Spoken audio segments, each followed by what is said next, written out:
अस्सलाम वालेकुम। आप देख रहे हैं पाकिस्तान ओवरसीज़ चैनल। मैं नसीर अहमद हूँ और कैलिफोर्निया से बोल रहा हूँ। अल्लामा इकबाल ने एक आज़ाद इस्लामी रियासत का ख्वाब देखा। मोहम्मद अली जिन्ना ने उसे हकीकत बना दिया और हमें पाकिस्तान मिल गया। हमारे हुक्मरानों ने, फौजी और सिविल दोनों ने मिलकर हमें वापस गुलामी की तरफ धकेल दिया। एक आज़ाद खारजा पॉलिसी के बगैर कोई मुल्क आज़ाद नहीं रह सकता। फौज कितनी भी मजबूत हो, वो तो एक फ़ोन कॉल से ढेर हो सकती है या एक टेलीग्राम से ढेर हो सकती है। फौज की मजबूती भी एक आज़ाद खारजा पॉलिसी की मरहून मन्नत है। पाकिस्तान हालत जंग में है और फौज हालत सियासत में। फौज ने बारहा ये वाज़ह किया अपने इक़दामात से कि वो करप्शन को सपोर्ट करती है, वरना पाकिस्तान में इतनी करप्शन ना हो जहाँ पे एस्टेब्लिशमेंट हर चीज़ कंट्रोल करती है। एक पुराना गाना है, सूफियाना कलाम, नूरजहां ने गाया,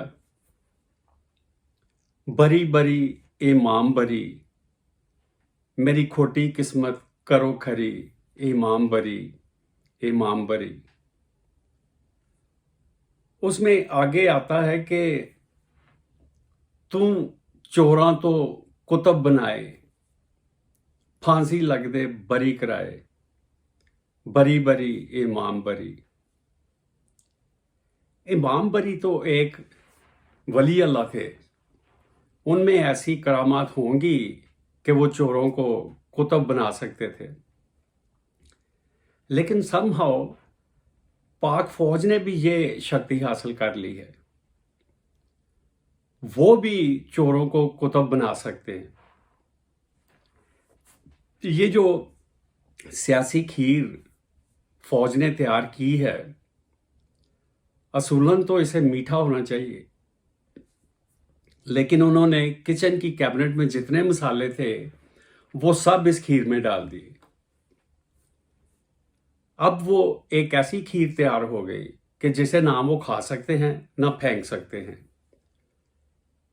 पाकिस्तान का कोई बाअसर क्रिमिनल ऐसा नहीं बचा जो इस हुकूमत में शामिल नहीं है, और ये इम्प्रेशन हमने सारी दुनिया को दिया है कि ये हमारी रियासत है। और ये भी तासर मिल रहा है कि ये हुकूमत बयक वक्त इस्लामाबाद, रावलपिंडी और लंदन से चलाई जा रही है। और मीडिया के जरिए ये भी एडवर्टाइज किया जा रहा है कि वजीर आज़म को सऊदी अरब से और यूएई से इनकार हो गया कि वो पैसे नहीं देंगे, बल्कि उन्होंने पैसे वापस मांग लिए। उन बेचारों की इतनी हिम्मत कहाँ कि वो अमेरिका को इनकार कर सके। वो तो ऐसे तोते हैं जिनकी जान अमेरिका की मुट्ठी में है। और ये भी तासुर दिया जा रहा है कि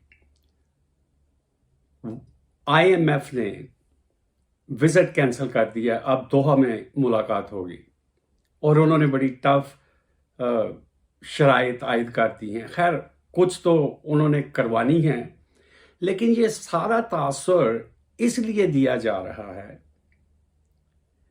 कि इम्पोर्टेड हुकूमत के तासर को ज़ाइल किया जा सके। क्योंकि अगर पैसे फ़ौरन मिल जाते सऊदी अरब से, यूएई से, आईएमएफ से, तो पाकिस्तान में सब लोग ये कहते कि ये तो ऑलरेडी तय हो चुका था कि इनको वो सब कुछ देंगे। उन्होंने इसको ड्रामेटाइज किया है कि इनको कुछ नहीं मिल रहा और बहुत मुश्किलात का माहौल है। लेकिन फिर वो आहिस्ता आहिस्ता, इनको तो आहिस्ता आहिस्ता बहुत सपोर्ट मिलेगी, क्योंकि ये तो ऑलरेडी साइफर में लिखा हुआ था कि हम आपको माफ कर देंगे, तो उन्होंने माफ करना ही करना है। अब हालात जिस तरफ जा चुके हैं, اس کی ذمہ داری کس پہ عائد کی جائے؟ کسی نہ کسی کو تو اس کی اونرشپ لینی چاہیے۔ یہ تاریخ میں کبھی نہیں دیکھا کہ ایک فوج نے اپنے ہی ملک کو ڈی سٹیبلائز کر دیا ہو۔ پاکستان ایک خوفناک انتشار سے چند انچ کے فاصلے پہ ہے۔ اب اس تمام ایکسرسائز میں فائدہ پہنچے عمران خان کو اور نقصان فوج کو۔ اس میں کوئی شک نہیں کہ فوج کی ساکھ متاثر ہوئی ہے اور متاثر ہوتی جا رہی ہے۔ اب اس صورت حالات کا حل کیا ہے؟ بظاہر تو اس کا ایک یہ حل ہے کہ الیکشن کرا دیے جائیں اور یہ افراتفری کنٹرول کی جائے، لیکن الیکشن فوج اور 15 سیاسی جماعتوں کے مفاد میں نہیں، وہ اس وقت ان کے حق میں نہیں، وہ الیکشن نہیں چاہتے، اسے ڈیلے کرنا چاہتے تھے۔ لیکن کیا پاکستان کے پاس اتنا وقت ہے کہ الیکشن کو لٹکایا جائے؟ کہیں ایسا نہ ہو کہ ایسا مقام آ جائے کہ الیکشن بھی مسائل کا حل نہ رہے، تو پھر کیا کیا جائے گا؟ اکثر سیاستدان اور تجزیہ کار یہ گفتگو کرنا شروع ہو چکے ہیں کہ آئندہ آرمی چیف کون ہوگا۔ کچھ نے اپنا خیال ظاہر کیا کہ نون لیگ جنرل باجوہ کو ایکسٹینشن دینے میں دلچسپی رکھتی ہے۔ آئی ایس پی آر کو کہنا پڑا کہ جنرل باجوہ نے نہ ہی ایکسٹینشن مانگی ہے اور نہ ہی وہ لیں گے، اور وقت آنے پہ نومبر میں وہ ریٹائر ہو جائیں گے۔ حالات اگر بدستور رہے تو جنرل باجوہ اپنی مدت بھی شاید پوری نہ کر سکیں اور نومبر سے کہیں پہلے وہ ریزائن کر دیں، اور جو نیا آرمی چیف آئے وہ شاید مارشل لا لگا دے حالات کو سٹیبلائز کرنے کے لیے اور الیکشن کا اعلان کر دے، اور پھر آہستہ آہستہ الیکشن کو ڈیلے کر دیا جائے تاکہ ایک نارمل سچویشن پیدا کی جا سکے۔ یہ ایک اسپیکولیشن ہے،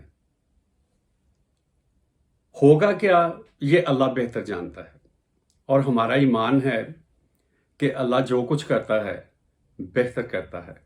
کل آئی ایس پی آر نے ایک سٹیٹمنٹ ایشو کیا اور اس میں اس چیز کا نوٹس لیا گیا کہ کچھ سیاسی رہنما، صحافی اور تجزیہ کار اپنی گفتگو میں فوج کی اعلیٰ قیادت کو نشانہ بنا رہے ہیں